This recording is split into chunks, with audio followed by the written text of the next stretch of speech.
The mind can be a dark and twisted place where shadows can take on a life of their own.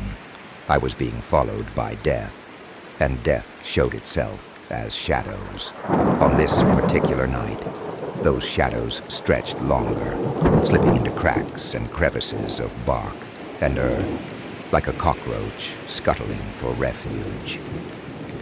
Among the encroaching gloom and obscure shapes was a man waiting and watching. Though I couldn't see him from the heavy dusk, I knew his eyes were glued to me, glued to my house. He had been following me for some time, and I sensed he was closing in. I pulled the curtains shut. The shadows couldn't get me in my home. I had kept every light on in the house for a week straight now. All the corners of every room were illuminated with a heavenly glow. I picked up my phone. 24 missed calls and 12 missed messages, all from worried family and friends. They thought I was going insane. I had started ignoring them when they reached out, urging me to get help.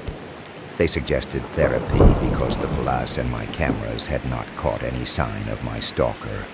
I opened up the dial pad and pushed my thumb hard against the numbers. It rang once, then again. I tried to calm my breathing. It was hard living in a constant state of anxiety from the watching eye.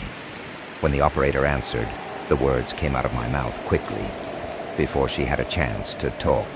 "Hello, this is May Tyler at 498 Elm Road. There is a man outside my window, and he has been watching me ever since sundown." "Oh, hello, May," the dispatcher said annoyingly. "You know this is the 4th time this week." I pushed my face near the window, fogging it with my breath.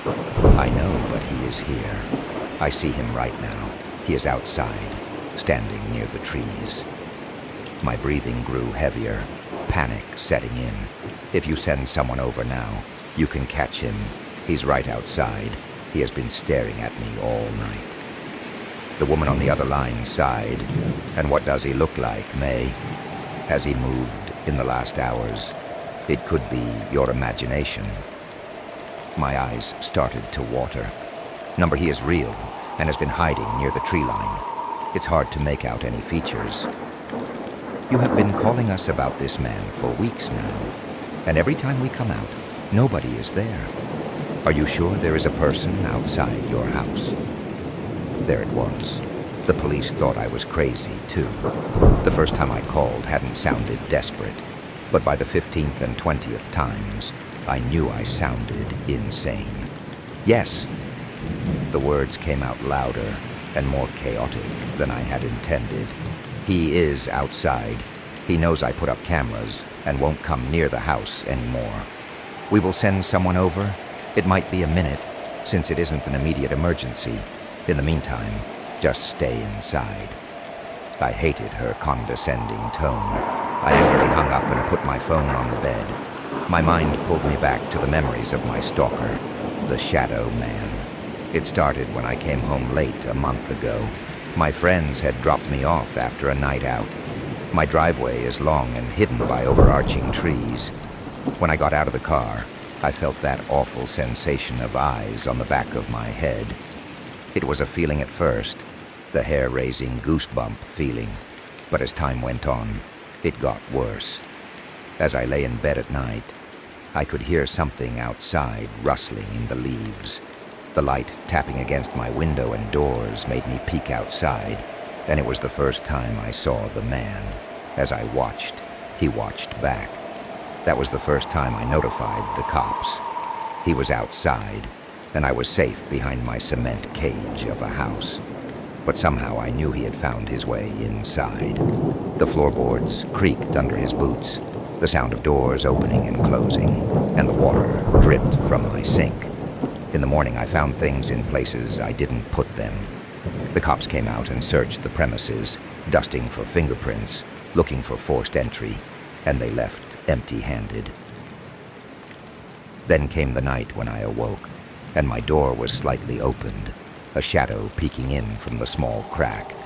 I remember I screamed and grabbed my phone, calling the police. That night, and the nights that followed, I was hysterical. My family came to stay with me until I calmed down. They helped me install the cameras around the house. They said it was for security, but I knew their looks of doubt were pity. My friends kept asking me to leave the house. If I left, the man would get me. So I stayed and ignored everyone. So here I was, in the same predicament a month later. I was sick of it, though. I was sick of the feeling in my gut, sick of nobody helping, and sick of the judgment I received. I would take things into my own hands, and when the cops got here, I would have him in my grasp. If he could watch me, I could watch him. I looked at my phone again. The time was 3:42 in the morning. I put it in my jeans pocket and walked down the hall to the spare bedroom. I opened the safe and grabbed the gun.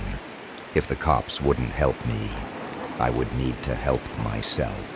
The only thing separating me from him was my front door. My grip tightened on the gun. The cold metal felt foreign beneath my hand. I could feel my mind wavering. If I stayed in, I could wait for the cops, but then the man would escape like he always did. If I took action, I could end this horrible nightmare. I steadied my mind, then stepped out of the threshold, the warm glow of my safe space fading behind me. The light was replaced by the cold embrace of the wild night. I was inviting the darkness in. Silence coated the forest with an eerily thick layer. I weaved through the trees, trying to find the intruder. I attempted to move out of sight, away from the dirt-covered driveway and around the property like a ghost, unseen until I needed to be. There was no sign of my stalker as I approached the end of the driveway, and then I heard it, the leaves crunching beneath a weight. I sank into the earth and headed toward the sound. There he was, the Shadow Man. He was walking quietly through the trees. I mimicked him, following his silent steps. With each movement, he grew closer to my house. A sense of relief washed over me. I wasn't crazy. He was here. Another step and a crack. A branch beneath me snapped, and the echo of the sound was hauntingly loud. The man stopped in his tracks and turned towards me. I pushed myself behind the tree and held my breath. I was so close. The cops would be here any minute. I needed to act, and now. I steadied my grip on the gun. Both hands steadied each other as they slightly pressed down on the trigger. My heart pounded as I turned from the tree. The man was merely feet in front of me. I pulled the trigger as fast as I could, again and again. The sound of bullets firing off distracted me from my thoughts. I clicked the trigger until the bullets stopped coming. My fingers worked faster than my brain. The man was yelling when he went down, and then silence enveloped the forest once again, thickening the air. I had no time to think or feel. I ran back into the house and straight to my room. Victory and guilt coated my bones. I grabbed my phone off the bed and dialed the operator one more time. I got him. Send the police over. He's lying in my front yard. Bring an ambulance. Who is this? Hello? Can you tell me where you are? Another operator. Not the same one as before. May Tyler. I am at 498 Elm Road. Send a car, quick. I shot him with my gun. I got the guy. I'm not crazy. A smile washed over my face. I was free. The man would no longer stare. His shadow would be gone. Ma'am, slow down. You shot someone? Surprise tinged his voice.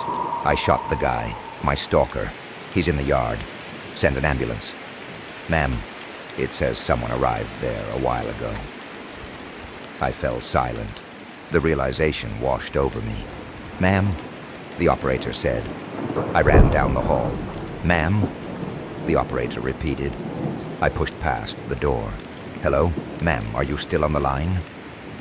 My heart raced, and my stomach dropped as I saw the corpse that now lay in front of my house. As I approached him, the shadows seemed to fade in the illumination of my phone. I recognized the familiar blue uniform, the silver badge that sat on his left breast and made out his lifeless face. My eyes fell back to my phone. Ma'am, stay right there. We are sending backup. I ended the call as the gravity of the situation filled my head. The soft glow of my phone dimmed as I stood idle. I stared back at the shadows in the forest, and among the trees, a familiar shadow stared back. His eyes watched me endlessly. I could hear the sirens somewhere in the distance. Maybe the shadows weren't haunting me after all. Maybe I was the shadow haunting them, or